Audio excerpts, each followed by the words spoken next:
Before we get into the video, could everyone please subscribe to my Endless Diary Tales channel? Thank you so much. My name is Skylar and I'm 32 years old. As I sit here in my dimly lit bedroom, I find it hard to believe how quickly life can change. Outside my window, the world is quiet, sunlight dripping gently through the sheer curtains, dust floating like forgotten dreams. But inside me, a storm brews. A mixture of love, loss, and betrayal wraps tightly around every memory of the life I once thought was mine. This house, with its cream-colored walls and soft-carpeted floors, is more than just a home. It's a $750,000 piece of my soul. Calvin and I bought it after 3 years of scraping every penny from our long workdays and late-night sacrifices. We built it together. Every corner painted with laughter, every shelf nailed in place with hope. Even saying his name now feels like pressing on a bruise that never healed. We met in the most unremarkable way, waiting in line for coffee at a small cafe just off Main Street.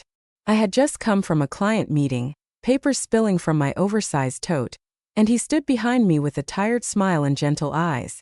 We both ordered the same drink. He made a joke about fate. I laughed. It was nothing. And then it became everything. What followed were quiet dinners, open-hearted walks in the park, shared secrets at 2 a.m., and a kind of love that made the world feel like it was finally tilted in the right direction. Calvin was the kind of man who never raised his voice, who always checked if I'd eaten, and who kissed my forehead like it was sacred ground. But my parents never saw him that way. Janet, my mother, said he wasn't polished enough. My father, Martin, thought he was too simple for a woman like me. When I told them I wanted to marry Calvin, they tried everything to stop me. Emotional threats, guilt, even silence. But love doesn't wait for permission. We got married quietly, with a few close friends and a small cake. I wore a soft blue dress, and Calvin's hand trembled when he placed the ring on my finger. It was the happiest day of my life. A year later, I found out I was pregnant. Calvin lifted me off the ground in the kitchen, laughing through tears, spinning me around until I laughed too hard to breathe. We stayed up all night planning names, painting color palettes for the nursery, and wondering what our little one would be like. We agreed if it was a boy, we'd name him Jack. But fate, as always, has its own cruel timing. Just 4 days after we saw the first flutter of Jack's heartbeat on the ultrasound screen, Calvin left the house to grab groceries. I remember waving from the doorway, barefoot and smiling, telling him not to forget the vanilla ice cream I was craving. He winked and blew me a kiss. That was the last time I saw him alive. The phone rang 30 minutes later. A voice too calm for such news said his name. The words accident, instant, and I'm so sorry blurred together like a nightmare. I fell to the floor, clutching my stomach as if I could protect Jack from the heartbreak my body couldn't contain. The funeral came and went. I don't remember the prayers, the faces of the coffin lowering into the ground. I only remember that my parents didn't offer to help. Not once. No hand on my shoulder. No warm hug. Not even a single ride home. But something worse began to bloom the very next day. They started entering my home. Janet walked in like she'd always belonged here. Martin followed, muttering things about how the house was too big for one woman and how Brandon, my brother, would be needing space soon for his college plans. I didn't understand it then, but that was the first warning, the first shadow on the wall. They didn't come to grieve Calvin. They came to claim what was left of him and what belonged to me. And so I sat in the nursery Calvin and I once painted in moonlight, holding the hope that still lived inside me, whispering to the life growing stronger every day. I don't know how, little Jack, but I will protect you, even if it's from my own family. A month had passed since Calvin's funeral, and my world still moved like it was underwater. The grief hadn't gone away. It had just become quieter, hiding in the corners of every silent room. But through all of it, one thing had kept me going. The tiny kicks inside my belly. Jack, my son, my reason to breathe. I was in my 8th month of pregnancy, and for the first time in weeks, I wanted to feel joy again. So I planned something small, just a baby shower with close friends, something intimate, soft, and mine. I woke up early that Saturday morning. The house smelled like fresh roses and vanilla frosting. I'd baked the cake myself, white with pink and gold swirls and soft edible pearls lining the bottom. My back ached, but I didn't mind. Every single paper flower I'd pinned to the wall, every hand-folded napkin, every sparkling place card, it was all for Jack and for me. For once, I wanted to be celebrated. By 2:15 p.m., I was adjusting the last piece of the linen table runner when the doorbell rang. Emily from my prenatal yoga class stood on the porch holding a gift wrapped in blush pink paper. My first real guest, I said to myself with a flutter of nerves. You look amazing, she smiled, hugging me gently around my bump. The house is beautiful. Did you do all this yourself? I nodded, warmth rising to my cheeks. Yeah, it took a few weeks, but it kept my mind busy. Soon more friends arrived. Zoe, my business partner, brought cupcakes. Sarah from the neighborhood had balloons. Laughter filled the room. For the first time in months, I didn't feel broken. I wasn't the grieving widow or the woman barely holding things together. I was a mother-to-be, a host, a woman who still mattered. We were just about to cut the cake when the front door slammed open. I froze. Janet and Martin strode in, 45 minutes late, dressed like they were attending a business brunch. Martin carried a mysterious box, and Janet wore her usual fake smile and firmer-than-necessary heels expression. Sorry we're late, honey, she said in a tone that made it sound like it was my fault. Traffic terrible, but we have such exciting news. My stomach dropped. My stomach clenched. I knew that tone. I gestured toward the cake. We were just about to have a special announcement. Martin boomed and the chatter stopped. My friends exchanged glances. I gripped the back of a chair to steady myself. And then he walked in, Brandon, my younger brother, holding up a letter like it was the Olympic torch. I got in, he yelled, waving the letter overhead. Princeton, baby. Janet burst into tears. The same woman who hadn't shed a single tear at her son-in-law's funeral was now sobbing over a college acceptance letter. My brilliant boy, she cried, hugging Brandon tightly. He did it. He's going to Princeton. Behind him came a wave of his friends, loud, dressed in orange and black, holding Princeton banners and phones, already snapping selfies in front of my decorations. They didn't even see the gift table as they knocked it over. No one noticed as the homemade banner I'd hung, Welcome Baby Jack, got ripped down and replaced with a paper sign someone made on the spot. Princeton bound. The party that was supposed to be about my son, about Calvin's legacy, about me, was now a college celebration for my brother. I backed away slowly, nausea rising in my throat. I escaped to the kitchen and tried to breathe. The sound of dishes clinking was the only thing grounding me. Someone touched my shoulder gently. You okay? A voice asked. But before I could answer, Brandon's voice boomed from the living room, launching into the story of his application. How he almost didn't get in but knew he was Ivy League material. Of course he did. Back in the living room, someone stumbled into my cake table. The frosting I had so carefully piped hours ago splattered onto the floor. Don't worry about it, Janet called casually from the sofa. Just things. Just things. I knelt, despite the ache in my spine, and started blotting the mess with paper towels. No one helped. No one noticed I was 8 months pregnant on my knees cleaning frosting off the floor. We always knew Brandon would make something of himself, Martin's voice boomed with pride. I stood slowly, one hand pressed to the wall, the ache in my heart heavier than the one in my back. They had taken my celebration. They had walked in and in 1 hour, turned my baby shower into Brandon's victory parade. I slipped quietly into the nursery, the only space they hadn't invaded yet. I sat in the rocker Calvin had built with his own hands. I touched the crib. The walls were still soft blue. The memory of him still lingered here. I closed my eyes and whispered to the child inside me. They don't see you, but I do. And I'll make sure they can't touch what matters most. Not again. The house was silent again. The laughter was gone. The banners crumpled, the frosting dry on the floorboards. But I couldn't sleep after everyone left, including Brandon and his cheering squad. My body ached, but my heart was vibrating with something worse than sadness. It was the feeling you get when something is breaking and no one else notices the sound. I sat at my desk staring at the mess. They'd left behind a Princeton brochure sat on the counter, stuck to a smear of pink icing. My mom-to-be banner lay in a trash bag outside, soaked in soda. I reached for a glass of water, and that's when I noticed the envelope, thick cream-colored, tucked under a pile of mail. I hadn't seen it earlier. Curious, I opened it. Inside were a few printed receipts and a brochure from a Princeton prep agency. I froze.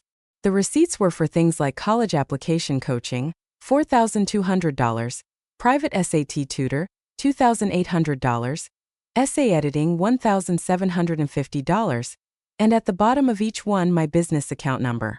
My hands trembled as I pulled open the desk drawer where I kept my files.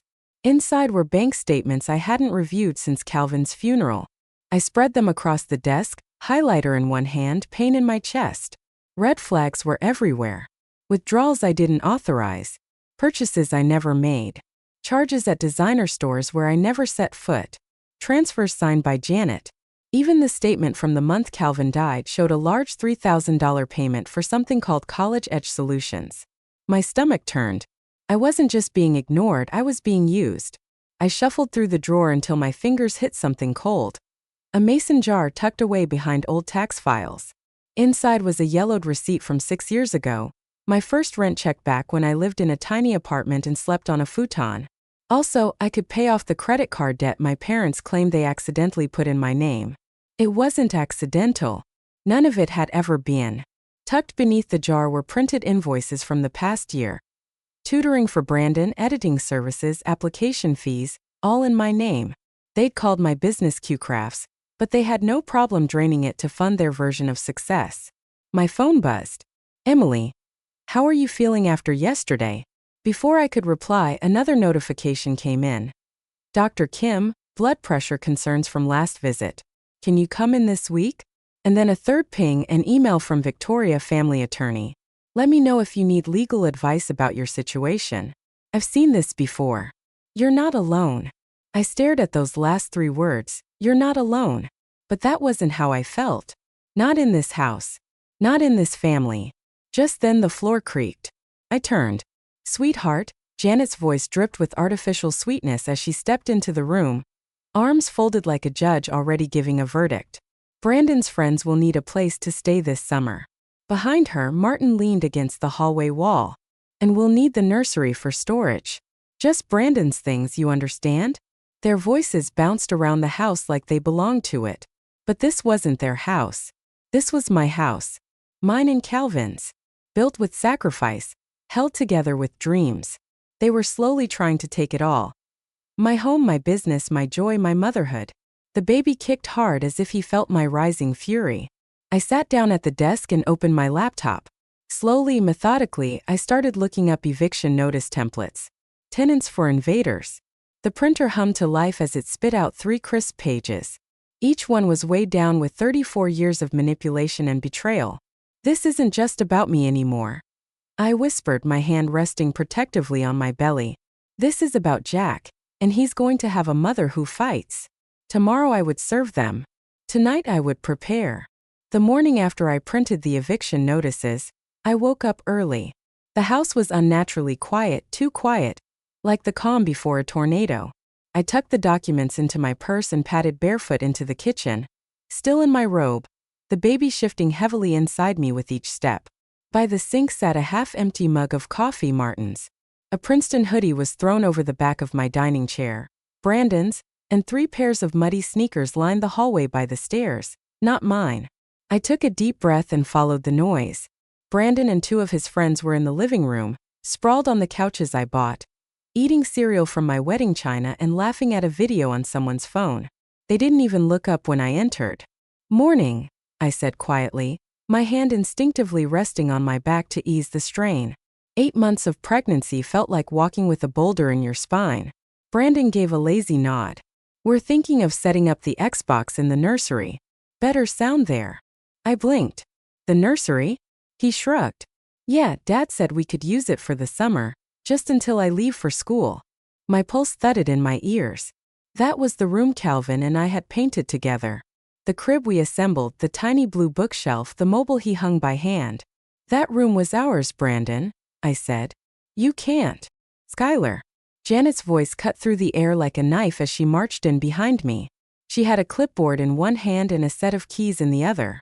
We've made a few adjustments to the household schedule, she said briskly. With Brandon preparing for Princeton, we need structure. You've been emotional lately. Unpredictable. It's best if you give the boys space. Martin followed, hands in his pockets, pretending to be neutral. We just want what's best for everyone. I opened my mouth to protest, but then Janet said it. You can stay at Emily's for a while, just until the baby comes. This house is too stressful for you. My hands trembled. This is my house. Janet sighed dramatically. It was Calvin's house. We helped you with the down payment. Don't forget. You didn't. I snapped. Calvin and I paid every dollar ourselves. You never gave a cent. Janet's smile went cold. Don't raise your voice, Skylar. You're not thinking clearly. I'm pregnant. I said, my voice shaking. Not stupid. Martin's voice rose behind her. That's enough. You've been difficult for months. You don't work as much. You expect sympathy. You're becoming a burden. And then he stepped forward and grabbed my arm. It wasn't a hard grip, but it was enough. Enough to make my breath catch. Enough to make Brandon and his friends fall silent. Enough to push me closer to the edge I didn't know I was standing on. Let go of me, I said, my voice now still. But he didn't. Instead, Janet walked forward and grabbed my purse from the kitchen counter. What's this? She asked sweetly, pulling out the eviction notices. She read one, her lips curling as she scanned the bold letters. Termination of residency? Really, Skylar? She tore it in half and threw the pieces on the floor. And then, without a single warning, Martin shoved me hard toward the front door. I stumbled backward, the baby shifting painfully as I tried to catch myself on the wall. You're making this ugly, he said sharply. We gave you every chance to be part of this family. But if you won't support Brandon's future, then you can leave. He opened the front door. I stood frozen, 8 months pregnant, heart racing, hands shaking. You want me out? I whispered. Janet crossed her arms. You've been asking for it. And just like that, they forced me out of my own home. No shoes, no coat, just me, my son inside me, and the keys I still gripped like they were a weapon. I walked down the front steps slowly, tears stinging my eyes, not from weakness but from rage. I sat in my car, one hand on the steering wheel, one on my belly as Jack shifted inside me like he knew everything had changed. They pushed us out, I whispered to him, but they have no idea what's coming next. Because tomorrow I wouldn't just be the pregnant woman they discarded. I'd be the plaintiff, the fighter, the one who finally said enough. The sun hadn't even risen yet, but I was already dressed and sitting in the small office of Victoria Bennett, the family attorney Emily had connected me with. Her firm specialized in property disputes, family fraud, and something she called paper cut wounds that bleed people dry. She pushed her glasses up her nose and looked at me with calm, sharp eyes. You said you've lived in the house since purchasing it with your late husband? I nodded. 3 years. Every mortgage payment made by me or Calvin. No cosigners. It's our house. My house. Victoria opened a leather-bound folder. You have the deed? I pulled it out from my purse, one of the few things I managed to grab before Martin shoved me out the door. Right here. Both our names. No one else's. She smiled faintly. That's a good start. I spent the next hour telling her everything. How my parents never accepted Calvin, how they barely attended the funeral, how they started showing up uninvited, slowly making themselves at home, and finally how they forced me out. Victoria didn't interrupt once. She just took notes quietly and efficiently. When I finished, she asked, "Do you have any record of financial misuse?" I opened the other envelope.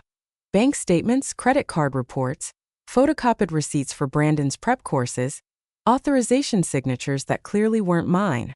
Her eyebrows lifted slightly. This isn't just abuse, Skylar. This is financial exploitation, identity misuse, and wrongful eviction. All of it documented. I swallowed hard. I want them out of my life legally, permanently. You'll have it, she said.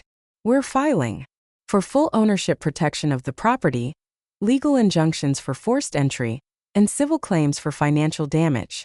Her voice was calm but steady, like steel under velvet. She continued, "Do not go back to the house without me or police presence. Change your business passwords. Secure your accounts and tell your doctor to begin documenting stress-related symptoms." I nodded. He already started. Blood pressure's been elevated for weeks. Good, she said, tapping her pen. The court doesn't just respond to broken bones. They respond to paper trails, and Skylar, you've got a forest. That night, I went back to Emily's guest room and opened my laptop. I changed every password, set up two-factor authentication, and backed up all business files to an encrypted drive. Then I created a folder labeled Legal Case. Martin, Janet, and Brandon. Inside it, I placed screenshots of their unauthorized login, voicemail transcripts of Brandon's insults, photos of the nursery before and after the party, email records from Zoe showing sudden changes to our client database, my OBGYN's notes about pregnancy stress and high blood pressure, and one special photo, Calvin and me in front of the nursery, smiling with paint on our cheeks. "This is for us," I whispered to the screen. "For you and for Jack." 2 days later, Victoria filed our case at the county courthouse. Claim 1, wrongful eviction. Claim 2, unauthorized use of business funds. Claim 3, financial identity misuse. Claim 4, emotional distress during pregnancy. Claim 5, property entry without consent. Each claim backed by pages of documents. We requested full legal control of the home, compensation for all financial losses, permanent restraining orders against all three, and a court-forced eviction order from my house. That evening my phone buzzed. "Zoe, they tried to send emails again from your old business login." I shut it down, wanting to testify. "Emily, your story isn't over. You're just getting started. Dr. Kim will support you with every note and health report you need." I exhaled slowly, feeling the fear in my chest melt just enough to let something else in. Resolve. They thought throwing me out would break me. They didn't realize they were waking up the side of me I had buried for years. The side that knew my worth and wasn't afraid anymore. "You stole my baby shower, my business, and my peace," I whispered aloud. "But now I'm taking everything back, legally, permanently." The courthouse smelled like wood polish and silence. I walked through the tall glass doors in a navy maternity dress, my shoes soft-soled to ease the pressure on my swollen feet. But my posture was straight, my jaw steady. I wasn't here for drama. I was here for justice. The courtroom wasn't what I expected. Fewer people, smaller benches, but more tension than any room I'd ever entered.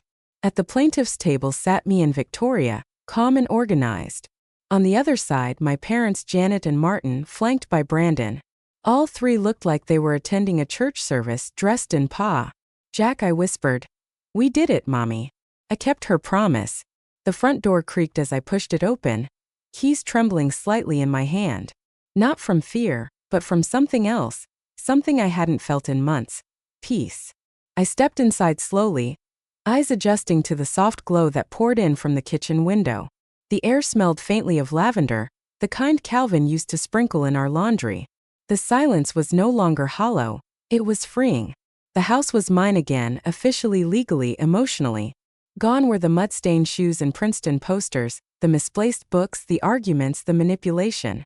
I stood in the middle of the living room and simply let myself exist there. For a moment I just breathed. Zoe had already arranged for a cleaning service to come through the day before. Emily sent over some fresh groceries, and Victoria had emailed the final certified copy of the judgment. Every piece of evidence, every word I had spoken in that courtroom had brought me back here. But what brought me forward was Jack.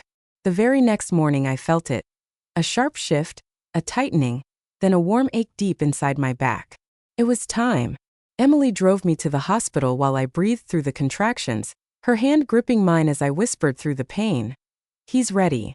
And a few hours later, under soft lights and steady hands, surrounded by nurses who kept saying, "You've got this," I heard the only sound that truly mattered, Jack's first cry. They laid him on my chest, tiny and red-faced, his cries fierce and demanding. I laughed through tears, brushing his cheek with one trembling finger. "We're home, baby boy," I whispered. "You made it. We made it." Back at the house a few days later, I sat in the nursery, the one Calvin and I had painted together so long ago. Now it smelled of baby lotion and fresh dreams. Jack lay asleep in the crib, his little hand curled around the edge of a blue blanket stitched with his name. I had hung one framed photo above his crib. Calvin holding a paintbrush, his face smudged with blue, his smile full of hope. My anchor in memory. Zoe visited the next day with cupcakes. Emily brought balloons. Dr. Kim stopped by just to check in, not as a doctor but as a friend. They didn't invade, they didn't take over. They celebrated. We held a small welcome home gathering. Just us, just love. No banners, no loud cheers, no hijack celebrations. Just the quiet warmth of real support. Zoe raised a glass of sparkling juice. To Skylar and Jack, she said, for teaching us what real strength looks like. Later that night, with Jack asleep and the lights dimmed, I sat by the window and opened my laptop. There in my inbox was a message from Victoria. Their appeal was denied. The court's ruling stands. They are permanently barred from contacting you or Jack. The house is officially in your name, unchallenged. I stared at the screen for a long moment, then whispered, "This house isn't just mine. It's safe now. Not just safe for me, but for the son who would grow up never needing to shrink himself for someone else." I walked to the nursery, leaned over the crib and kissed Jack's forehead. "We're not broken anymore, little one," I said. "We're building something better, brick by brick." The morning sun filtered through the nursery window, casting a soft golden glow over scattered glitter, colored paper scraps and tiny socks.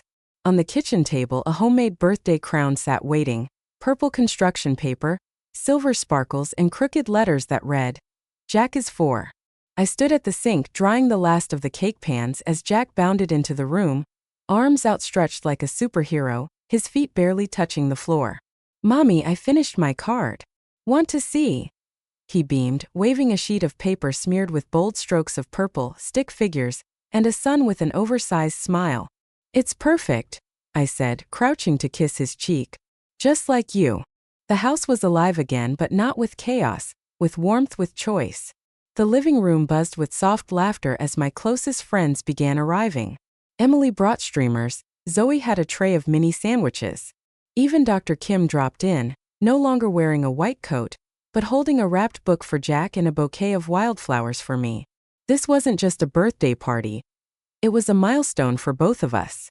Jack danced to a song playing from the kitchen speaker, his little legs wobbling with pride. He was strong, smart, kind, and completely untouched by the shadows that once haunted these walls. And me? I was no longer afraid to be seen, no longer holding my breath in my own home.